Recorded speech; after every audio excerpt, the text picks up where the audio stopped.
Alors bonsoir, ici François Poisson pour Télécœur. Nous sommes à Gentilly. Après un conseil des maires de la MRC de Bécancour, je suis avec Lucie Allard, qui est mairesse de Bécancour et qui ce soir agissait comme, comment vous avez dit, Préfète adjointe. Donc, j'exerçais mes fonctions de préfète adjointe vu l'absence du préfet. l'absence du préfet, qui est Mario Lyonnais, qui est en campagne électorale pour le Parti conservateur du Québec.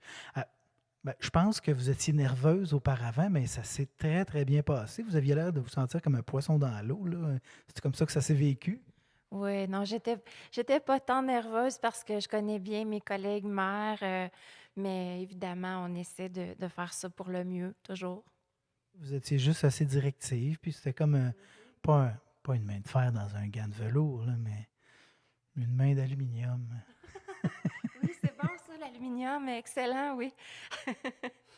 Donc, bon, on peut parler de ce conseil de la MRC. On peut parler aussi de. Il y avait un conseil de la ville de Bécancour il y a 2 jours, et là, vous présentiez votre nouveau DG. Donc, ça, c'est le fun parce que, bon, il y a eu une période de flottement là, auparavant, alors que, puis on le voyait ce soir, c'est des temps, disons, chargés qui s'en viennent, toute l'histoire de filière batterie. Là, on voit que les différentes municipalités de la MRC, vous avez décidé de faire une démarche commune pour aller justement pouvoir changer les schémas d'aménagement. Tout ça, vous préparez à l'arrivée, bon, ben, non seulement des industries à Bécancour, mais de tous les travailleurs qui vont arriver, les sous-traitants, ces choses-là. Donc, ça s'organise parce que dans chaque conseil de ville où j'allais, les gens en parlaient. Vous en parliez dans les médias. Donc, c'est vraiment, ça préoccupe tout le monde. Et là, ça s'organise. Donc, ça, c'est bien. Oui, c'est une bonne nouvelle. On parle beaucoup de planification hein, depuis les derniers mois, puis c'est normal parce que l'objectif, c'est de ne pas faire de la gestion à la pièce, là. Puis il faut bien planifier ce qui s'en vient et localement et de façon MRC et de façon régionale. Le Centre du Québec a même identifié comme enjeu ce développement prospère et durable-là que l'on souhaite pour notre territoire. Donc, effectivement, ça demande beaucoup de temps de planification. On ne peut pas faire ça seul. On le fait d'abord effectivement comme ville, à l'interne, avec nos partenaires locaux. On le fait aussi à titre de MRC. Et c'est pour ça que ce soir, au niveau du Conseil des maires, il y avait une résolution pour cette planification territoriale-là que nous devons vraiment réfléchir. Et à ce titre-là, ben, une demande formelle au ministère des Affaires municipales pour qu'ils nous soutiennent dans cette démarche-là et agissent vraiment comme facilitateurs, effectivement. Et bon, comme expliquait le directeur général durant la rencontre, souvent, le ministère va plus agir sur la base des données antérieures, mais en vue de l'ensemble du développement qui est annoncé, on ne peut pas se permettre d'attendre et de se baser sur le passé. Il faut plus être proactif. On le sait qu'il arrive vraiment un développement majeur avec une arrivée massive de nouveaux travailleurs qui auront besoin de services, qui auront besoin de lieux de résidence, dont les enfants iront à l'école, qui auront besoin de services de garde. Le conjoint-conjointe aura aussi besoin d'un autre travail. Bref, il faut revoir le réseau de transport, les infrastructures, les développements domiciliaires. Tout est à voir. On en était déjà à des points de rupture pour la plupart des municipalités. Il y en a même dans la MRC qui ont une démarche de vitalisation là, en cours. Certaines avaient un bel équilibre qui va probablement être rompu en partie parce que, bon, il y a tout cet apport-là qui va arriver. Mais beaucoup de services, c'était déjà des points limites, là. On parle justement de services de garde, le transport, qui est, bon, c'est embryonnaire là, dans la MRC. Le logement, il y a beaucoup de municipalités qui nous parlent de la difficulté qu'ils ont à ouvrir des nouveaux secteurs. Là, donc, effectivement, qu'il faut s'organiser. Est-ce que, là, bon, je parlais d'un équilibre dans plusieurs municipalités, une certaine habitude à une quiétude, à une qualité de vie, tout ça. Euh, est-ce qu'on va se faire bousculer par tout ce mouvement-là de développement là, comme en tant qu'habitant du territoire? C'est pas ce qu'on souhaite. Évidemment, euh, ça sera pas ce qu'on a connu, ce qu'on connaît. Il y aura un développement, c'est clair. Il y a déjà des secteurs dans la ville qui sont vraiment en expansion, là. Seulement en 2 ans, la ville de Bécancour, sa population a accru de au moins 2,5. On a dépassé le cap du 14 000 habitants. Puis là, pas si longtemps, on était à 12, pas tout à fait 13. L'émission des permis, c'est la même chose. Donc, c'est déjà en cours. Il y a déjà cette explosion. Donc, effectivement, c'est quelque chose qu'on ne doit pas perdre de vue. Garder cet équilibre que tu mentionnais, garder cette qualité de vie que l'on reconnaît aussi à la ville de Bécancour et au territoire ici. Donc, c'est important pour nous. Donc, je reviens encore à la planification. C'est indéniable, incontournable. Il faut d'abord passer par une bonne planification pour vraiment bien situer l'ensemble du développement qu'on veut faire, où on veut le faire, comment on veut le faire, puis dans le respect aussi des citoyens, parce que dans une démarche consultative, que l'on appelle plus un plan d'urbanisme, il y a la consultation aussi des citoyens. Heureusement que le gouvernement est impliqué. Bon, la filière batterie, c'est un peu lui qui a mis ça en place. La zone d'innovation qui s'en vient aussi derrière ça. Parce que sinon, ce serait facile de dire, bon, ben, il crie encore au loup, ce gang-là. Il y a eu tellement de faux départs dans le parc, alors que là, on le voit, il y a du défrichage qui se fait, il y a la conduite d'eau qui descend là, de la citerne du plateau.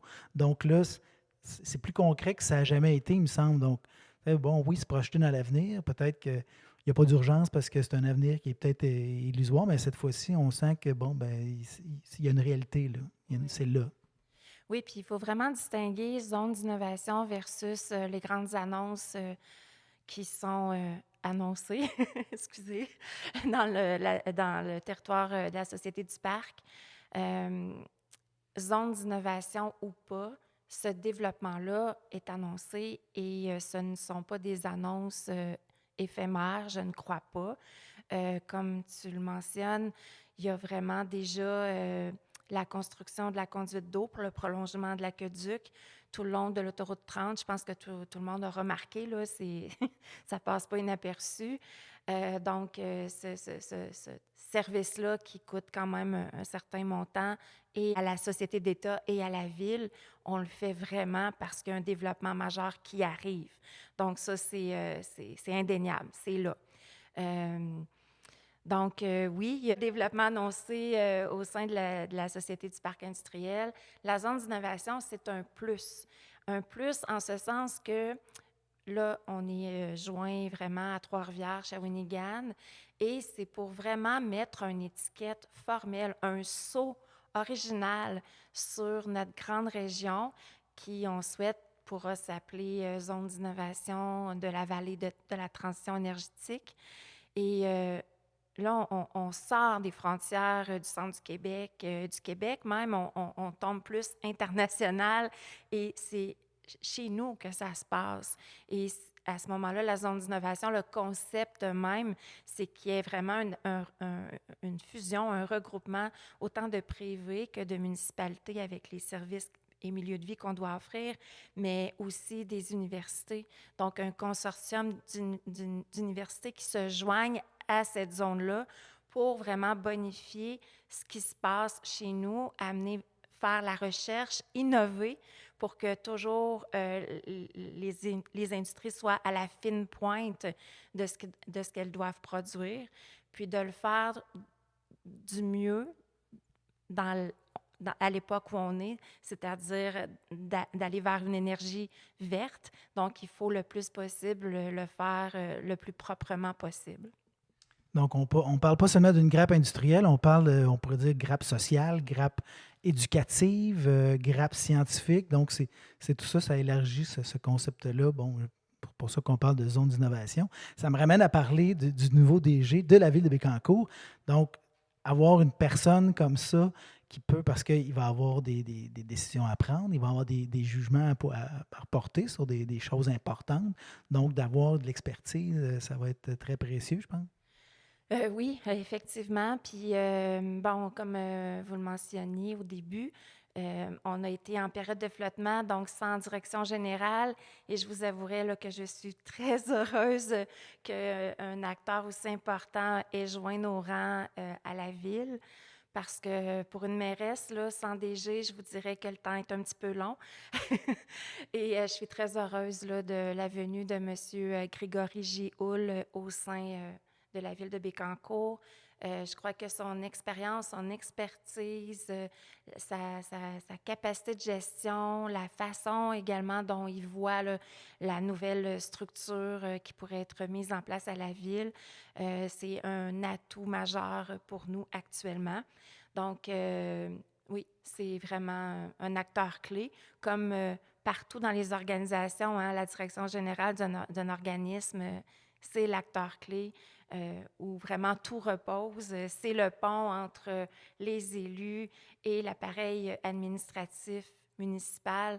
Donc, vraiment, c'est le morceau, le grand morceau de casse-tête qui nous manquait.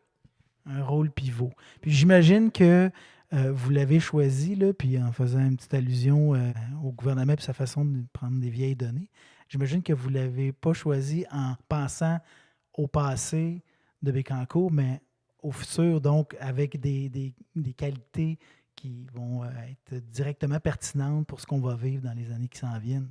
Ah oui, ça, c'est clair. Il y avait un comité de travail très rigoureux là, de former. On était soutenu par une firme spécialisée, puis les qualités recherchées étaient très précises. Puis on pense avoir trouvé notre perle rare. D'ailleurs, on a même été la chercher en Belgique, cette perle rare. C'était pas anticipé comme ça, là. C'est vraiment le- les astres qui ont fait en sorte que tout ça s'est aligné, puis que ça arrive comme c'est arrivé. Une chance qu'on a un brasseur à Bécancour, comme ça, il ne sera pas trop déstabilisé parce que la bière pour les Belges, c'est très important. Donc, Oui, mais je dois quand même dire que Grégory, c'est un citoyen canadien, donc originaire de Montréal, mais qui était allé pour justement son parcours professionnel, travailler quelques années à Bruxelles. Et c'était son souhait, étant donné maintenant qu'il a fondé une famille, de revenir en région, sa conjointe également. Donc, il veut vraiment acquérir une maison là, sur le territoire de la ville, puis s'installer avec sa petite famille. Donc, c'est ça. alors, c'est quelqu'un qu'on va apprendre à connaître, c'est quelqu'un qu'on va regarder travailler en collaboration avec vous, Lucie Allard, et votre conseil de ville. Et plus largement, étant donné que Bécancour est la plus grande municipalité de la MRC, bien, avec les maires qu'on voyait ici ce soir au Conseil des maires. Merci beaucoup pour cet entretien, puis bonne continuation. Merci beaucoup, ça m'a fait plaisir.